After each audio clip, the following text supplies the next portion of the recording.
before I actually start this video properly, please excuse me if I'm bleeding anywhere from the face. I just stood up to take off my hoodie and stuff, and as I did, I've clipped my face and there was blood on my nails, but I don't know where I'm bleeding from on the face. Yeah, it's horrible. I'm bleeding from somewhere, but I can't see where. Could be in many places. Anyway, I'm not here to talk about my bleeding face today. The main thing after this weekend that I've been thinking about is, how much would you do for your friends? And I'm not talking about, oh, I'd die for you, because would you? If you told someone, I would die for you, if you've ever told someone, yeah, I would die for you, would you really? If it came down to it, I know it's a very, very strange thing to think about, because why would that ever come into the kind of, how would that ever even come to happen? But would you?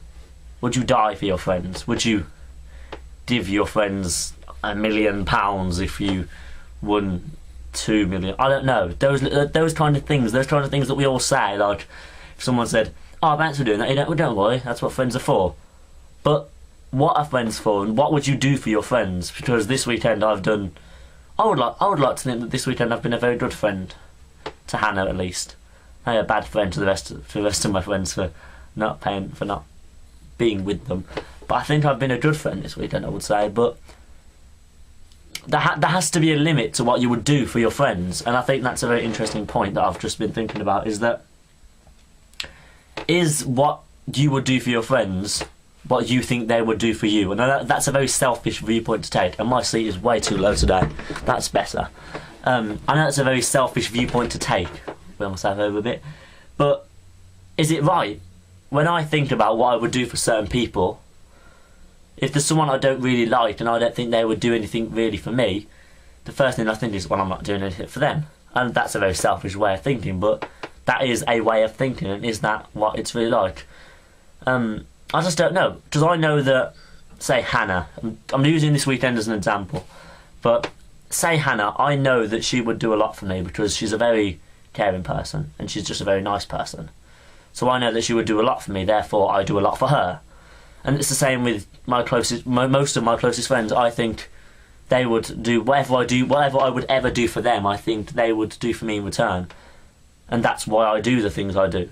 But is that the only way of seeing it? Should you be all diving? Should you div your friends? So say if someone needs a favour or someone needs help with something, should you always div it them no matter what you get in return? I know that's probably the right thing to do, is to give unconditionally, and to, no matter if you're the one who's always going out your way for them and always helping them, no matter if they never help you or go out of their way for you, is it right to unconditionally give that kind of friendship, that, I don't know, that commitment, not a commitment, I can't even think of the word, but to give that stuff, that time and energy and frustration and stress and all the things that were built into whatever you've had to do for them, and you just give that freely to them.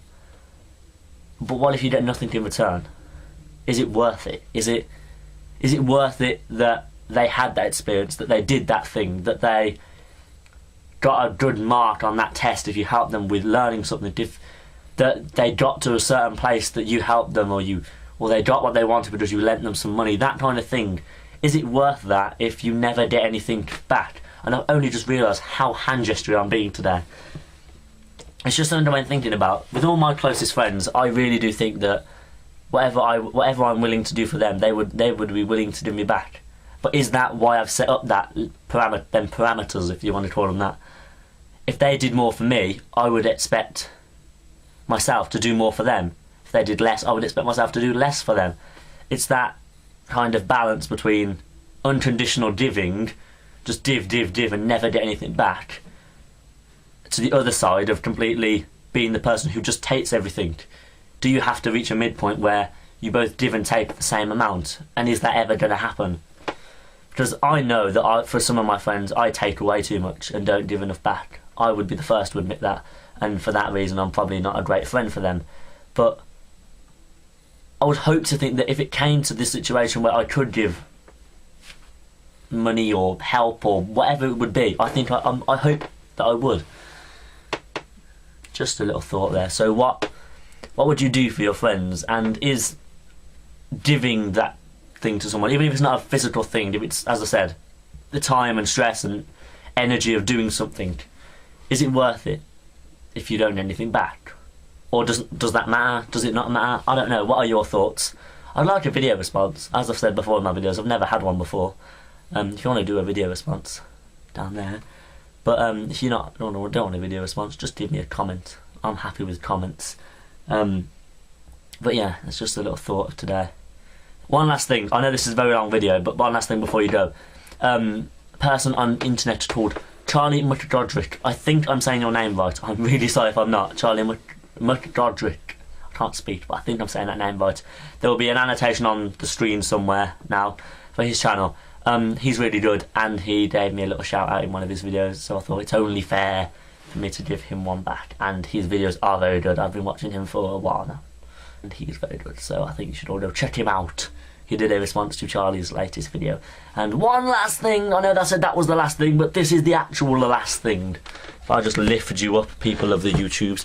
Now, you might get blinded by the light now in a moment. If you look up there now, next to my Dalek poster, if I line you up properly. Look, yeah, it's my Sarah Jane signed thing. It's taking pride of place on my wall. Yay. So yeah, that's it for today really. So I'll post my thoughts, kind of the summarised questions in the doobly-doo below. And then I would like you all to comment or video response or tweet me at DailyDoNut58 or yeah, just do stuffs and be nice and happy for yay! And I promise you will have some London vlogs to come soon. I'm also sorry that this video has been very long. Oh, I only have 9 minutes left of footage left free on my camera. Need to delete some stuff. That's it for today of DailyDoNut58, which isn't actually DailyDoNut58 anymore, but I'm still calling it that. Goodbye. I love you all, and see you soon. Bye. Bye. Still not gone.